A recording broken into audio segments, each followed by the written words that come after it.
पहिल्या दिवशी आम्ही 23 तारखेला आमच्या प्रचाराचा तीर्थक्षेत्र विकास आघाडीच्या प्रचाराचा शुभारंभ केल्यानंतर आम्ही त्यांनी सांगितलेल्या मुद्द्याला प्रत्युत्तर दिल्यानंतर आज त्यांनी काय सांगितलं त्यांच्या भाषणामध्ये की पुढं उभारणाऱ्या बोलणाऱ्या नेते मंडळीच्या घराकडे जाणारा रस्ता केला।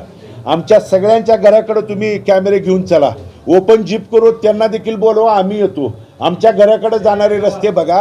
आणि तुमचा मात्र घर पूर्ण व्हायच्या अगोदर, गिलावा कलर व्हायच्या अगोदर डबल त्या ठिकाणी डिवायडर टाकून डबल कॉन्क्रीटचा लेअरनं जर रस्ता त्या ठिकाणी होत असेल आणि आमचा गल्ली बोळातला 18 प्रभागातला नागरिक त्या ठिकाणी गुडघ्याभर खड्डे बुजवण्यासाठी नगरपालिकेवरती मोर्चे काढत असेल तर हा दुजाभाव कुणासाठी आणि का, हे आम्ही त्या ज्यावेळी सांगितलं त्यावेळी प्रिन्स चार्ल्सला जरा झोंबलं।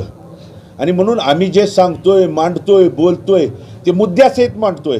आणि मी पहिल्या दिवशी आवाहन केलं होतं की ही निवडणूक मुद्द्यावरच राहू द्या, पण वैयक्तिक माझ्यावरती टीका टिप्पणी केली, माझ्यावर करा, पण हयात नसणाऱ्या माझ्या वडिलांच्यावरती तुझ्या बापानं 11 वर्षात काय केलं, माझ्या बापानं 11 वर्षात काय केलं, इथली सर्वसामान्य जनतेच्या मनामनामध्ये त्या ठिकाणी माहीत आहे। आणि म्हणून तुम्ही हयात नसणारा माझा बाप जरी त्या ठिकाणी काढला तर माझ्याच आईवडिलांनी, माझ्या कुटुंबाने आणि माझ्या या तीर्थक्षेत्र विकास आघाडीच्या नेतेमंडळींचा माझ्यावरती संस्कार आहे की हयात नसणाऱ्या व्यक्तींच्यावरती बोलणं म्हणजे सुसंस्कृतपणाचं लक्षण त्या ठिकाणी नाही। त्यामुळे तुमच्या हयात नसणाऱ्या व्यक्तींच्याबद्दल बोलत नाही। आणि मी पत्रकार बंधूंच्या माध्यमातून देखील पहिल्या दिवशी आवाहन केलं आहे की तुम्ही आज 28 तारीख आहे, आणखी प्रचाराला 2 दिवसाचा कालावधी आहे, तुम्ही कोणत्याही चौकामध्ये त्या ठिकाणी बोलवा, आम्ही सगळे बाजूला सरतो। नगराध्यक्ष पदाचे उमेदवार स्वतः विजन पुढच्या विकास कामाच्या बाबतीत बोलेल, तुमच्या नगराध्यक्ष पदाचे उमेदवार त्या ठिकाणी बोलवा, त्यांना मांडता येत नसेल, बोलता येत नसेल तर वकील म्हणून तुम्ही स्वतः त्या ठिकाणी या आणि मांडा, लोकांना कळू द्या खरं कोण बोलतंय, खोटं कोण बोलतंय। 40 वर्षाचा भ्रष्टाचार जे वेगवेगळ्या माध्यमातून केला ते आम्ही पुराव्यानिशी त्या ठिकाणी मांडतो। तुम्ही देखील पुराव्यानिशी आमच्यावरचा जो भ्रष्टाचार किंवा आमच्यावरती आरोप तुम्ही करताय तो पुराव्यानिशी मांडा। तुमच्याकडे पुरावा नसला तर तुम्ही माघारी घ्या, आमच्याकडे पुरावा नसेल तर आम्ही त्याच दिवशी पत्रकार बांधवाच्या माध्यमापुढं त्या ठिकाणी माघार घेतो, पण पुढे यायला त्या ठिकाणी तयार नाही।